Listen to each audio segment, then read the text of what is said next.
The council chamber fell silent as Ambassador Jiwoo stood before the gathered species of the galaxy. Her hands trembled slightly as she held the datapad containing the Vorgath Empire's ultimatum. 200 years. For 200 years, humanity had been part of this council. Always choosing words over weapons, always believing that peace was possible if everyone just tried hard enough. Please, Jiwoo said, her voice echoing in the massive chamber. The Vorgath demand we surrender 47 colony worlds. Worlds where 890 billion humans live. They've given us 7 days to comply or face total war. The alien delegates sat in their designated sections, some with multiple eyes, others with forms that defied easy description. Jiwoo looked at each section, searching for any sign of support. She found none. The Keltharian ambassador, a being of crystalline structure, turned away. The Morgesh representative, reptilian and ancient, showed what might have been satisfaction in the curl of his mouth. We have always supported this council, Jiwoo continued, desperation creeping into her tone. When the Keltharians faced economic collapse, we shared our technology. When the Morgesh colonies needed food, we sent supplies. We have been your friends, your allies, your partners in peace. Still, silence. Jiwoo felt something cold settle in her stomach. Are you really going to abandon us? The council leader, a floating entity of energy and consciousness, spoke with a voice like distant thunder. The council cannot interfere in territorial disputes between members and non-members. The Vorgath Empire is not part of our organization. They're murderers. Jiwoo's voice rose. They've destroyed 200 worlds. You know what they do to the species they conquer. The vote has been cast, the council leader said. 28 species voted for non-interference. 5 abstained. None voted to support humanity's petition for aid. Jiwoo stood frozen. Around her, delegates began to file out of the chamber. Some wouldn't meet her eyes. Others looked almost pleased. 2 centuries of friendship, of trust, of humanity, always taking the high road. All of it meant nothing. She returned to her shuttle alone.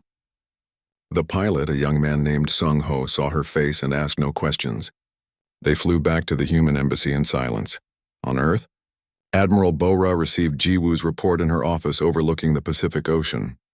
The admiral was 61 years old, with silver hair and eyes that had seen too many small conflicts resolved through patience and restraint. She read the report 3 times, each time hoping she had misunderstood something. They abandoned us, she said quietly to Commander Tae-sung, who stood by the window. Tae-sung was 52, a career military officer who had spent his entire life training for wars that never came. Humanity's military was strong, but it had always been defensive, always measured, always controlled. What are your orders, Admiral? Tae-sung asked. Bora didn't answer immediately. Instead, she pulled up the tactical display. The Vorgath fleet was massive, 10,000 warships moving through space toward human territory. Intelligence suggested they would strike the outer colonies first, testing humanity's response. We have options, Tae-sung said carefully. Options we've never discussed publicly. Bora nodded slowly. Every species in the galaxy thought they knew humanity. Peaceful humans. Diplomatic humans. Weak humans who talked instead of fought. What they didn't know was that humanity had learned a terrible lesson from their own history. Hope for peace, but prepare for war. The communication came 3 days later. Dr. Ha-Yoon was at the research station orbiting New Busan, the largest colony world in the outer territories. She was a xenobiologist, someone who had spent 15 years studying alien life and finding common ground between species. Her wife was a teacher on New Busan's surface.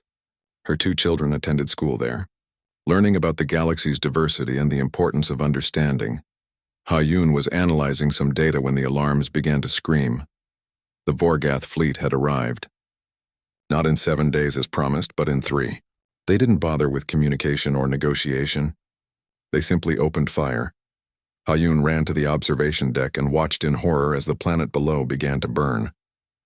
Vorgath warships, massive and brutal in design, surrounded New Busan and fired everything they had. Cities disappeared in flashes of light. Oceans boiled. The atmosphere itself began to tear apart. She tried to call her wife. The communication network was dead. She tried to reach the surface shuttles. They were all destroyed. She could only watch as 4.2 billion people died in a single day. Her wife, her children, her friends, everyone she had ever known on that world, gone. Other research personnel stood with her crying, screaming, or simply staring in silence. Hayun felt something break inside her chest. It wasn't grief, not yet. It was something colder. Something that felt like ice spreading through her veins. The Vorgath fleet left nothing alive. They didn't occupy New Busan. They simply destroyed it and moved on, leaving a dead rock where a living world had been. News of the attack reached Earth within hours. Admiral Bora convened an emergency session of the War Council. Representatives from every human colony attended via hologram. The chamber was filled with grief and rage in equal measure. They didn't even give us the 7 days, someone said. They wanted to see if we would fight, another replied. Admiral Bora stood at the center of the chamber. Her face was pale, but her voice was steady. The Galactic Council has made their position clear. We are alone. The Vorgath Empire has shown us they intend to exterminate us. This council must now make a decision that will define humanity's future. Commander Taesung brought up classified files that most of the council had never seen. Projects with names like Ghost Fleet, Phantom Protocol, and Cascade Drive. Weapons and ships that humanity had been building in secret for decades, hoping they would never be needed. Dr. Ha Yun attended the council meeting via emergency connection from her research station. When asked for her opinion as a diplomat and scientist, she spoke with a voice that sounded dead. They killed my family. They killed billions of us, and the galaxy watched and did nothing. I say we show them what humanity really is. The vote was unanimous. Admiral Bora authorized Commander Taesung to activate every protocol, every secret weapon, every hidden ship that humanity had prepared. Then she did something that no human leader had done in 200 years.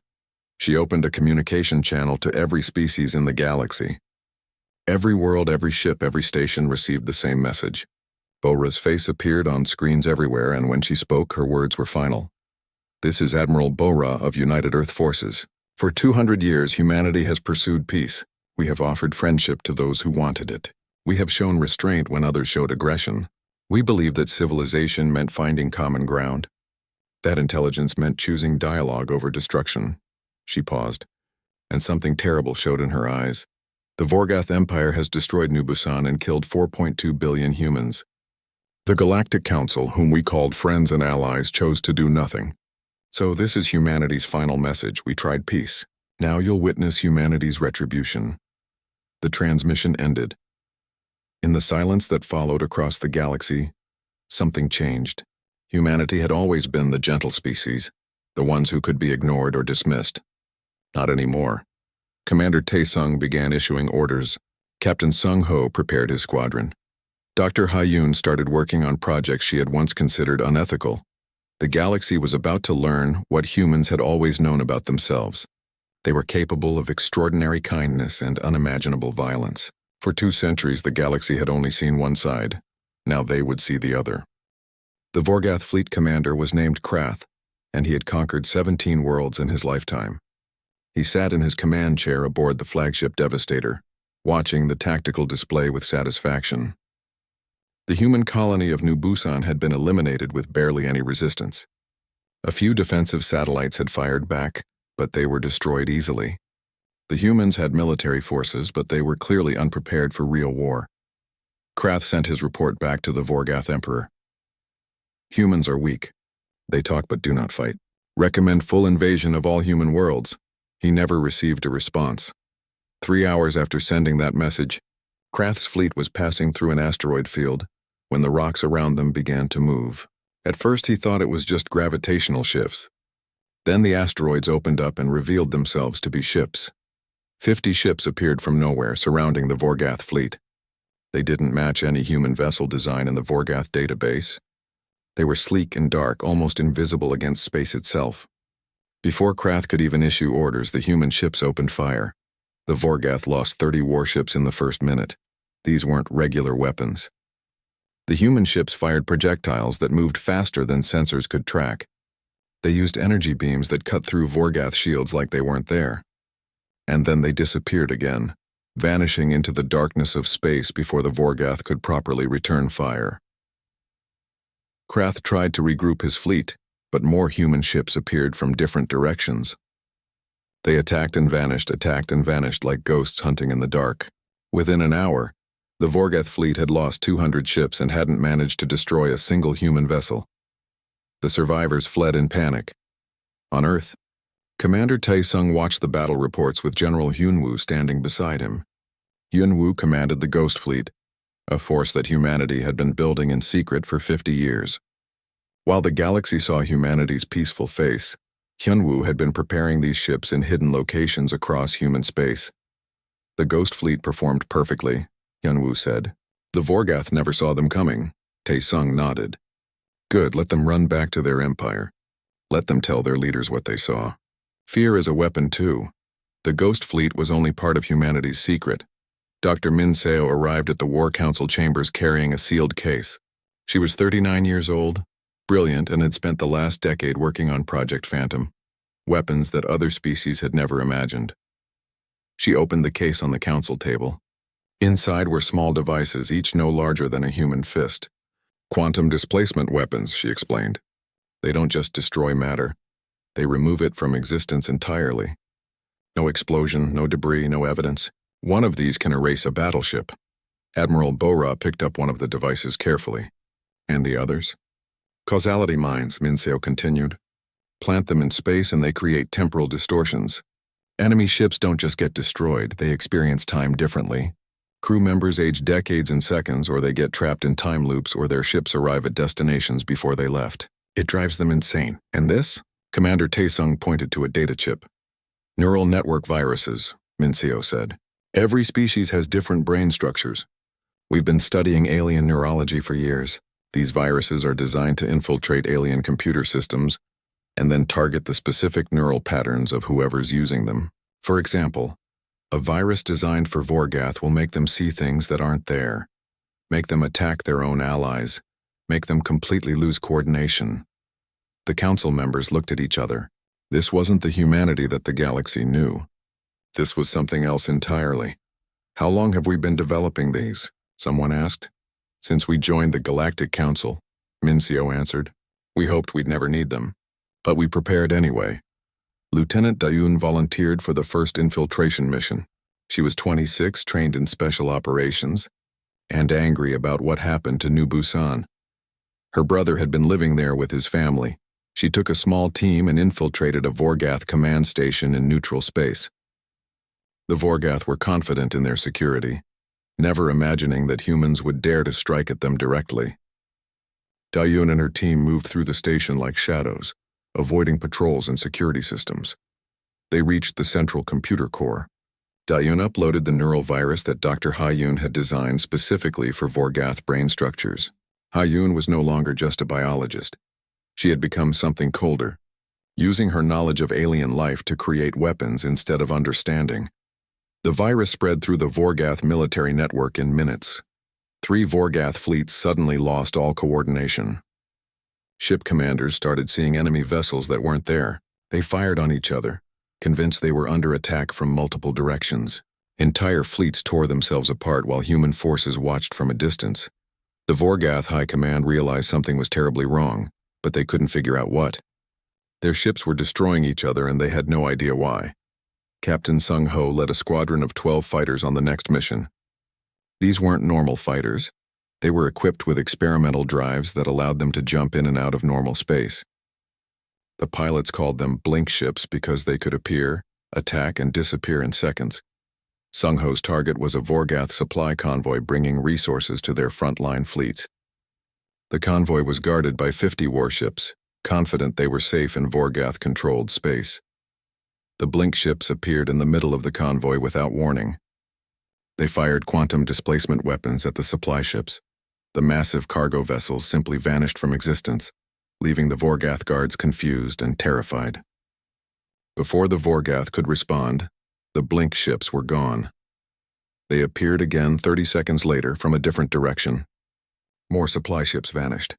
The Vorgath warships fired in all directions, hitting each other more than they hit the human fighters.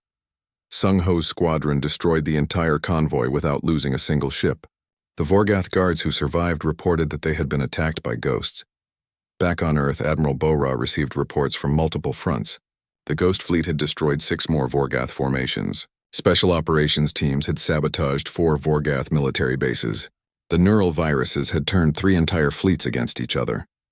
And the blink ship squadrons were hunting Vorgath supply lines with perfect efficiency. "They're starting to fear us," Commander Tae-sung reported. "Vorgath communications are full of panic. They're calling us demons and monsters." "Good," Admiral Bora said coldly. "Let them be afraid." But the real shock came when Dr. Minseo revealed the final weapon. She called it the Cascade Drive. General Hyunwoo stood in the research facility looking at the massive device. "Explain it simply," he said. Minseo gestured to the display screens. "Stars are incredibly stable under normal conditions. But if you destabilize them in specific ways, you can cause reactions that release enormous energy in directed bursts. The Cascade Drive can turn any star into a weapon. We can make it fire a beam of solar matter at a target. We can make it go supernova on command. We can even make it collapse into a black hole." "That's planet-killing power," Hyunwoo said quietly.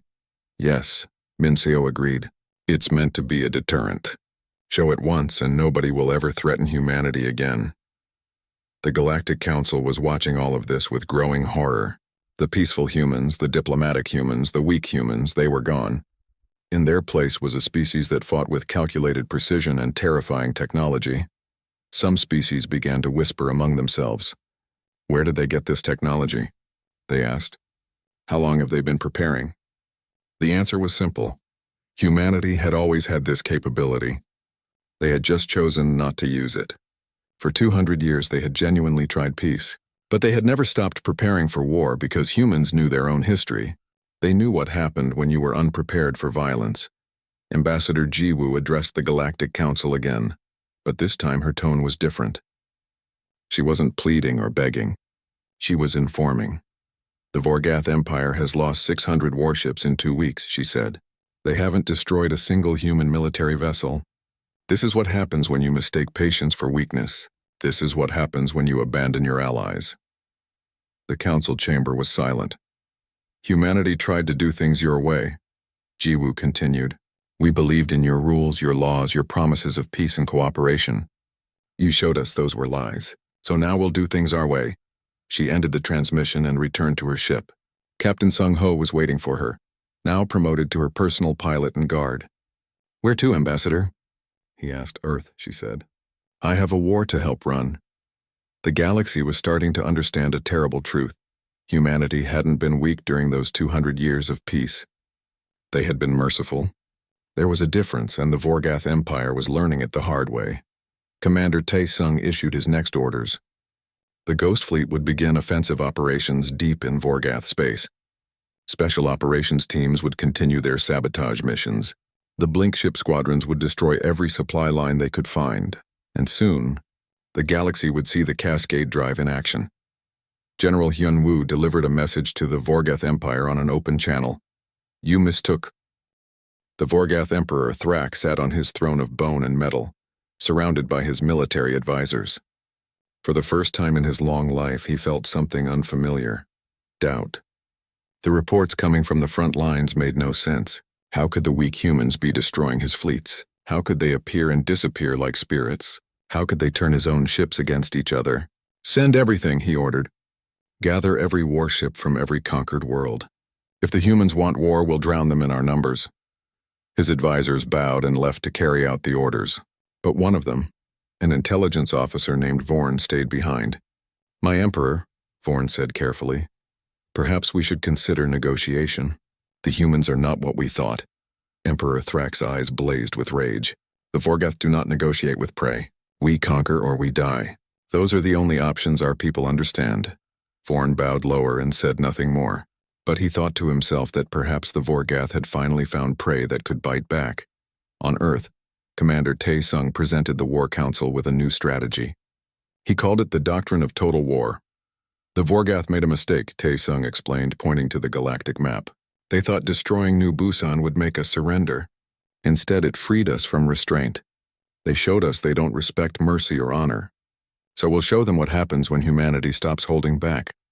The map highlighted hundreds of targets across Vorgath space: military bases, supply depots, shipyards, command stations, and conquered worlds that supported their war machine.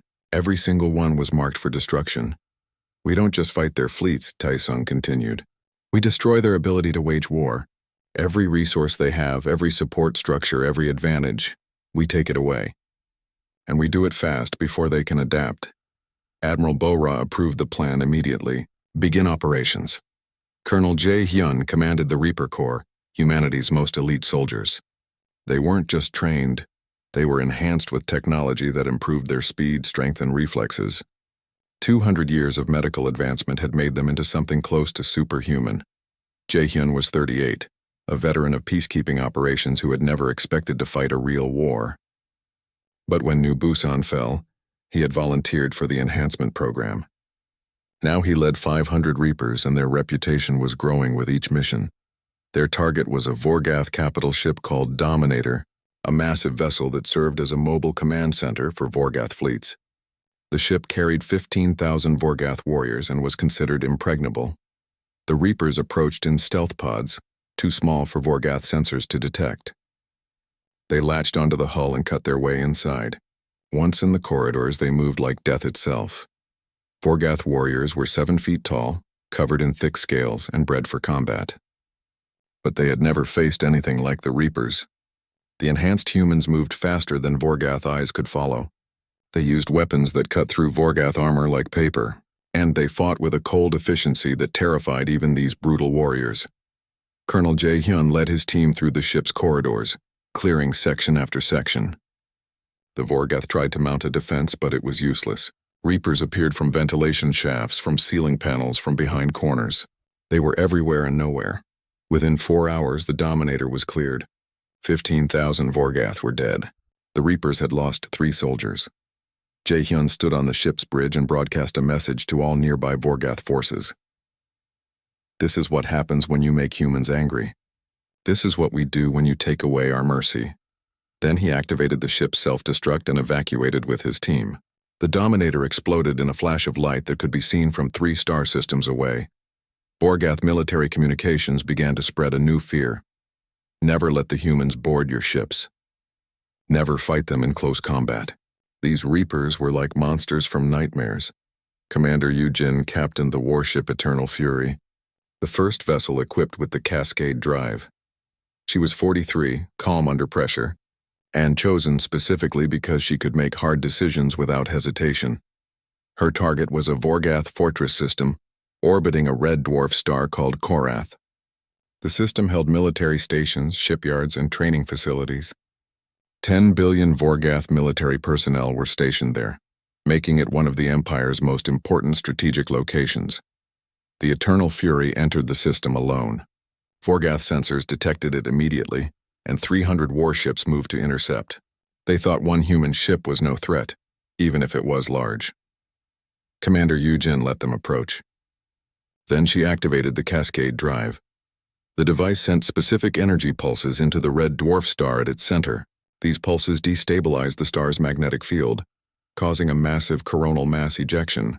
But unlike a natural ejection, this one was directed, aimed straight at the Vorgath fortress system. A wall of solar fire erupted from the star and swept through the system at incredible speed. Space stations melted, shipyards vaporized. The 300 warships trying to intercept the Eternal Fury were consumed by plasma hot enough to break down matter at the atomic level. The Vorgath personnel on the stations and planets had minutes to realize what was happening. Then they were gone. 10 billion Vorgath died in 4 hours. The fortress system became a dead zone, still glowing with residual heat from the star's fury. Commander Yu-jin broadcast footage of the destruction across all Vorgath channels. The message was clear. Humanity could destroy entire star systems now. Nowhere was safe. The Vorgath High Command watched the footage in silence. Some of them suggested surrender. Others argued for revenge.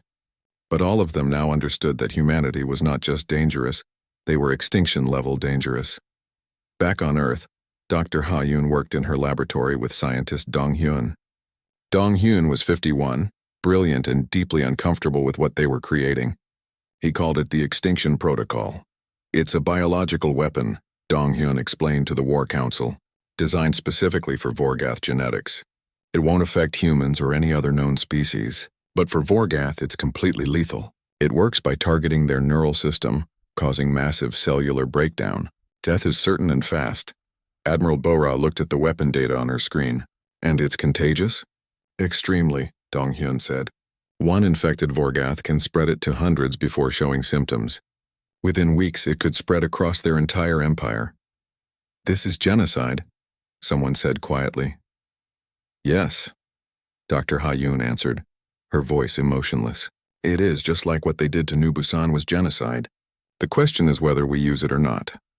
The council chamber fell into heavy debate. Some argued that using such a weapon would make humanity no better than the Vorgath. Others said that victory required using every available tool. Chancellor Daijung, Earth's political leader, listened to all arguments carefully. In the end, they reached a compromise. The extinction protocol would be prepared and could be used, but only on military targets. They would not release it on civilian populations. It was a thin moral line, but it was the line humanity decided to hold. Dr. Ha-yoon deployed the weapon on a Vorgath breeding world called Krath 7, where the Empire raised and trained new warriors. It was a military target by definition. Every Vorgath there was destined for combat. The weapon worked perfectly. Within 3 days, every Vorgath on Krath 7 was dead. The infrastructure remained intact. Buildings, technology, weapons, all untouched. Only the Vorgath were gone. Ha-yoon watched the reports and felt nothing. Her colleagues looked at her with concern, worried about what the war was doing to her. But she didn't care about their concern. She only cared about making the Vorgath pay for New Busan. Captain Sung-ho's squadron discovered something during a raid on a Vorgath research station. They found human prisoners, or what was left of them. The Vorgath had been conducting experiments, testing human endurance, studying human anatomy by taking people apart piece by piece. Sung-ho's pilots found records showing that hundreds of thousands of humans had been captured during the war. Most were already dead. The survivors were barely alive, traumatized beyond recovery. Sung-ho recorded everything and sent it back to Earth. When the footage was broadcast across human space, the reaction was immediate. Military recruitment tripled overnight. Citizens who had been uncertain about the war's brutality now fully supported it. Save them all, Admiral Bora ordered. Every human prisoner you find, bring them home. And burn every Vorgath facility to the ground. Lieutenant Da-eun led rescue missions across Vorgath space. Her teams moved fast, hitting research stations and prison facilities before the Vorgath could execute the prisoners. They saved 10,000 humans in 1 month. But Da-eun knew there were hundreds of thousands more who had already died in Vorgath labs. The knowledge hardened something inside her. She stopped seeing Vorgath as people. They were just targets now. The galaxy watched all of this unfold with mixed reactions. Some species were horrified by humanity's brutality. Others were secretly pleased that someone was finally standing up to the Vorgath Empire. A few began to wonder if they should have supported humanity from the beginning. But what terrified everyone was how efficient humanity had become at warfare. They weren't just winning, they were dominating. The Vorgath Empire, which had conquered 200 worlds, was... The Galactic Council convened an emergency session. Representatives from 33 species gathered in the Great Chamber. But this time the atmosphere was very different from when Ambassador Jiwoo had begged for their help. Now they were afraid. The council leader spoke first, its energy form flickering with what might have been nervousness. The situation with humanity has become concerning. Their military actions exceed all previous projections. Perhaps we should offer mediation between them and the Vorgath Empire. Ambassador Jiwoo sat in the human delegation section, and when she heard those words, she laughed. It wasn't a pleasant sound. It was cold and bitter. Mediation, she said, standing up. You want to mediate now? Where was mediation when the Vorgath destroyed New Busan? Where was mediation when 4 billion humans died? The Keltharian ambassador, the crystalline being who had turned away during her first plea, spoke carefully. Ambassador Jiwoo, we understand your anger. But the level of violence humanity is displaying is unprecedented. You've destroyed entire star systems. You've killed billions of Vorgath. This must stop before it escalates further. Jiwoo walked down to the center of the chamber, and every eye, or sensor, or whatever the various species used to perceive, followed her. You remained silent when we begged for help. You watched as our people died. Some of you even looked pleased. Now you're afraid because you realize humanity isn't as weak as you thought. So here's my response to your mediation offer. She paused, letting the silence build. No. The chamber erupted in concerned voices and alien sounds. Jiwoo waited for them to quiet down. Humanity tried things your way for 200 years, she continued. We believed in your rules, your laws, your promises. You showed us those were worthless. So now remain silent while we finish what the Vorgath started. She turned and walked out of the chamber. Captain Sung-ho, now serving as her personal guard, followed her. Behind them, the council dissolved into chaos. But not all species reacted the same way. Admiral Bo-Ra's intelligence networks had been working overtime, and they discovered something interesting. Several species had secretly funded the Vorgath attack on humanity. They had provided resources, technology, and intelligence, hoping that humanity's influence in the galaxy would be reduced. The evidence was undeniable. Financial transfers, communication records, and shipping manifests all pointed to 6 species who had helped the Vorgath. Commander Tae-sung prepared a message for each of those species. The message was simple. Their treachery was known and they had a choice. They could publicly admit their involvement and support humanity now, or they could be remembered as Vorgath allies when this war ended. The first species to receive the message was the Drenok, a race of cautious traders who valued profit above loyalty. They immediately released a public statement admitting their mistake and offering full support to humanity. They provided intelligence on Vorgath positions and opened their trade routes to human military vessels. The second species, the Threks, tried to deny everything. Commander Tae-sung responded by releasing all the evidence publicly. Within hours, the Threks government collapsed as their own people turned against the leaders who had dragged them into this situation. The new Threks government begged for mercy and offered full cooperation. 4 more species quickly followed, all admitting their involvement and pledging support to humanity. They had seen what happened to the Vorgath Empire and wanted no part of humanity's retribution. But the galactic response wasn't just about fear. Captain Hyojin, a diplomatic envoy who had been working to manage humanity's image, reported something interesting. Some species, particularly younger ones who had been bullied by the Vorgath and other aggressive empires, were starting to see humanity differently. They're calling us protectors, Hyojin reported to the War Council. These smaller species have been victims of the Vorgath for decades. They see us as heroes who finally stood up to a bully. Chancellor Daejung listened to the report with mixed feelings. He was Earth's political leader, and he was deeply concerned about what humanity was becoming. Are we becoming the monsters we're fighting? He asked during a private meeting with Admiral Bo-Ra and Commander Tae-sung. That's a fair question, Bo-Ra admitted. We've killed billions of Vorgath. We've destroyed entire systems. We've used weapons that most species would consider too terrible to create. But we didn't start this, Tae-sung added. And we've been more merciful than the Vorgath would have been. We target military assets. We've avoided civilian populations when possible. The Vorgath would have exterminated every human they found. Daejung wasn't satisfied with that answer. Not starting a war doesn't justify everything we do during it.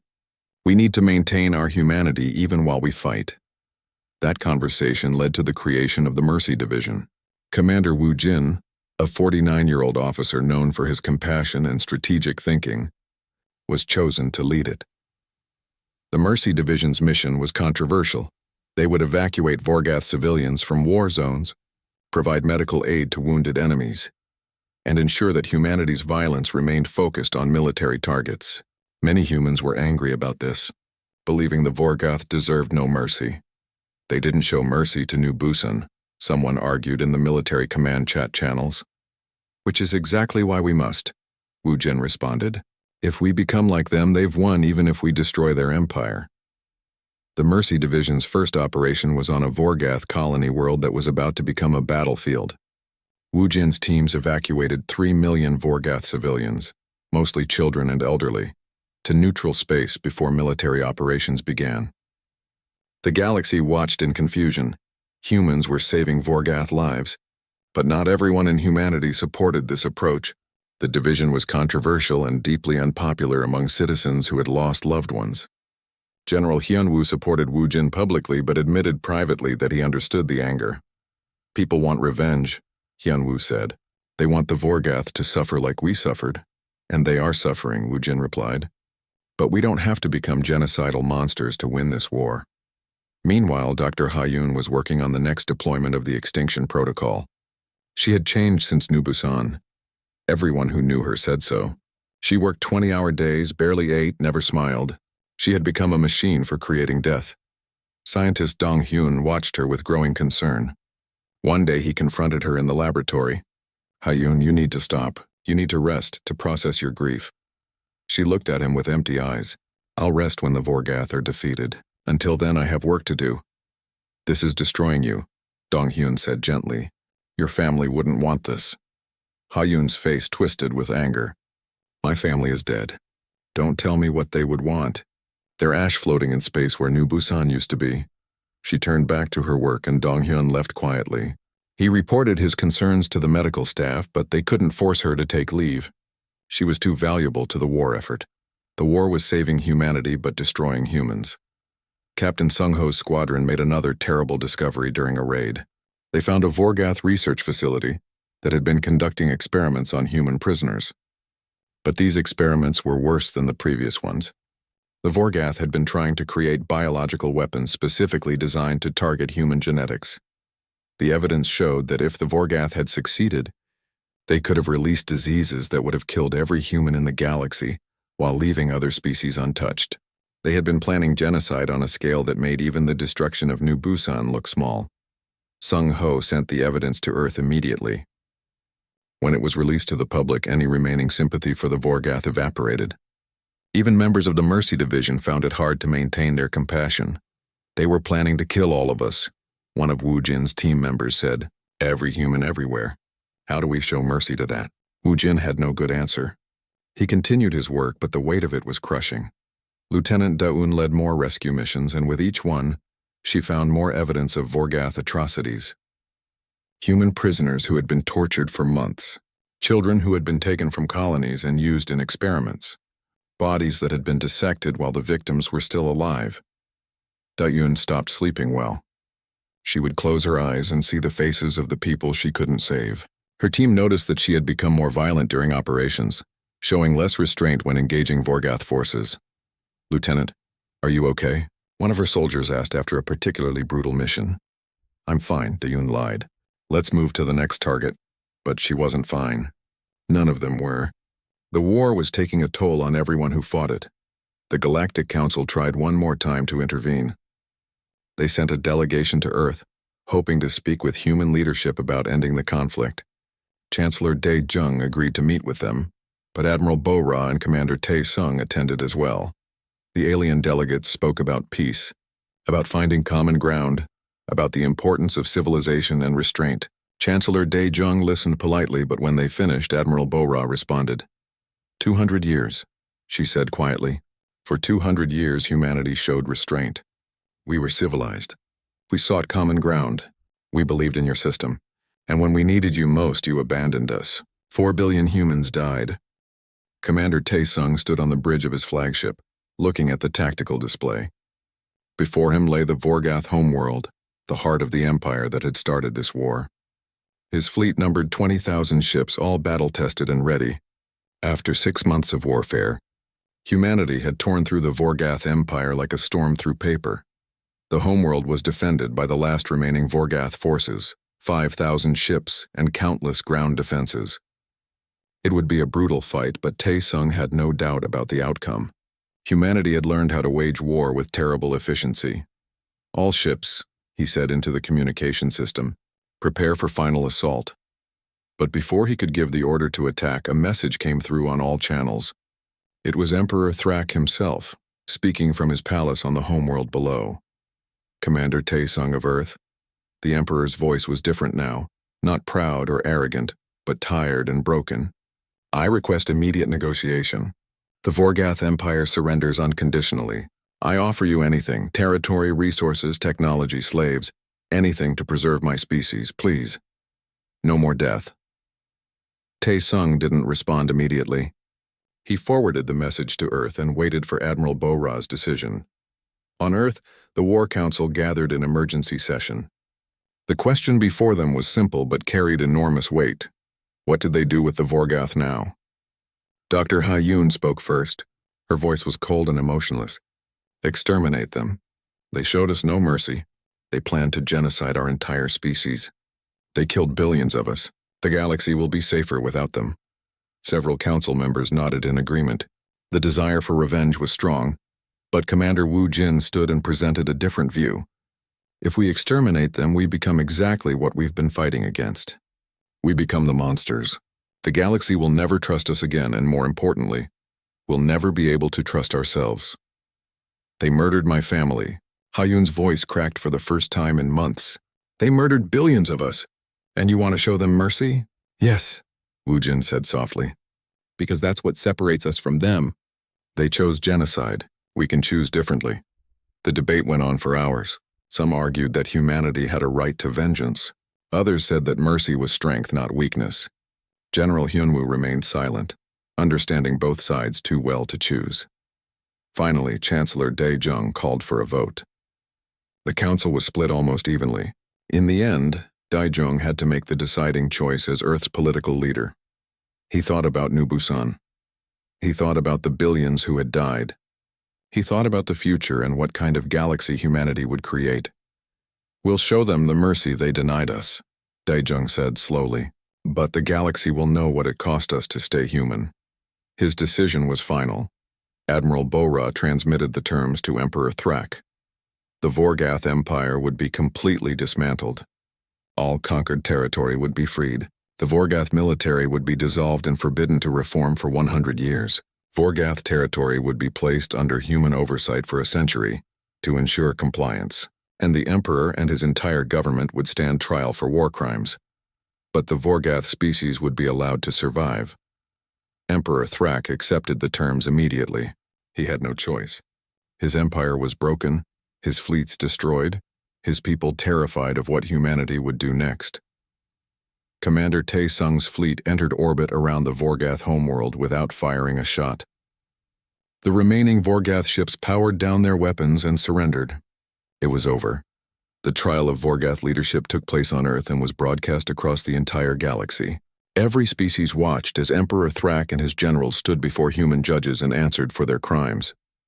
The evidence was overwhelming. Recordings of massacres, documents ordering genocidal operations, testimony from survivors. The sentences were harsh. Emperor Thrak and 53 top officials were executed for crimes against sentient life. Hundreds more received life imprisonment. The galaxy watched and understood. Humanity would enforce justice even on those who had tried to destroy them. But the most interesting part came after the trials. Captain Hee-jin led a diplomatic mission to establish new relationships with freed worlds and former Vorgath client species. She proposed a new galactic accord, one with humanity at its center. The terms were clear. Species could join willingly or remain neutral. But any species that engaged in aggressive expansion or genocide would face humanity's military. The galaxy would have peace, not because everyone chose it voluntarily, but because humanity would enforce it. 40 species signed the new accord within a month. They had seen what happened to the Vorgath and wanted no part of humanity's anger. But more importantly, many of them genuinely believed in the new system. Humanity had proven they could enforce their rules. Commander Yu Jin and Captain Sung Ho oversaw the demilitarization of former Vorgath territory. It was slow work, requiring patience and attention to detail. They destroyed weapons stockpiles, dismantled military bases, and monitored Vorgath populations to ensure no new military forces were being secretly built. General Hyunwoo began standing down the Ghost Fleet. Most of the ships would be put in reserve, hidden again in their secret locations. Humanity didn't want to appear too aggressive, but everyone understood the fleet could be reactivated quickly if needed, but not everyone adjusted well to peace. Dr. Hayun retired from her position and moved to a memorial station built in orbit where New Busan used to be. The station was a monument to the 4 billion people who had died there, a place where families could come to remember and grieve. Scientist Dong Hyun visited her once, a year after the war ended. She lived alone in a small apartment on the station, surrounded by pictures of her wife and children. She spent her days maintaining the memorial and helping other survivors process their grief. "Do you ever smile anymore?" Dong-hyun asked her gently. Hayun looked at him with those empty eyes. "No, I'm not sure I remember how." She never left the memorial station. She dedicated the rest of her life to ensuring humanity never forgot the cost of peace without strength. But something essential in her had died with New Busan, and it never came back. Lieutenant Daun also struggled. She took a position training new soldiers at Earth's military academy, teaching them about the war and the choices humanity had made. But she had nightmares every night, dreams of the prisoners she couldn't save, the atrocities she had witnessed, the Vorgath she had killed. War doesn't end when the fighting stops, she told her students one day.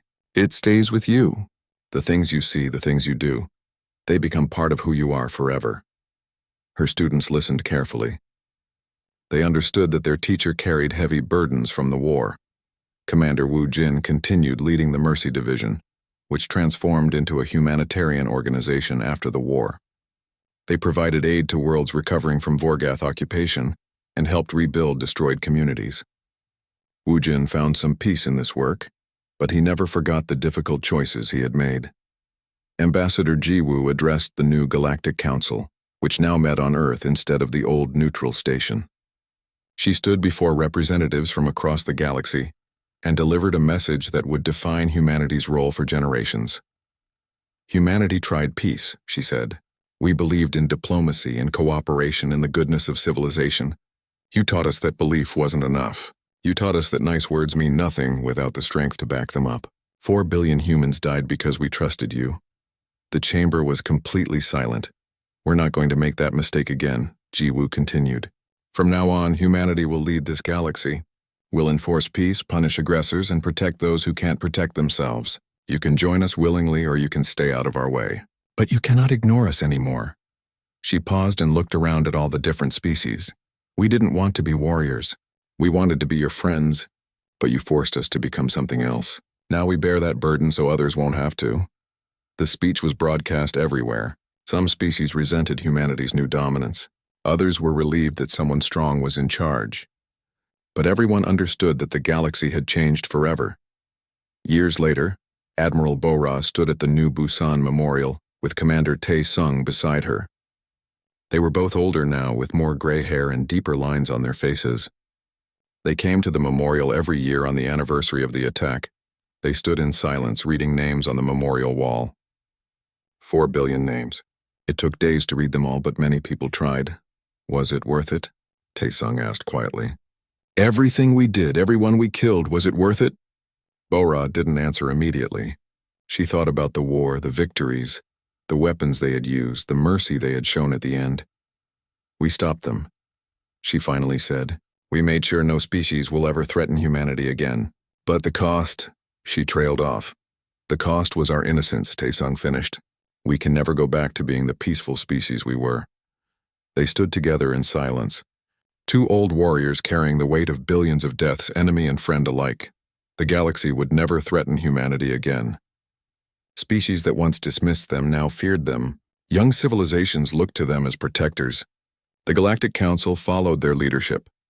But humanity would never again be the innocent idealists who believed peace came from good intentions alone.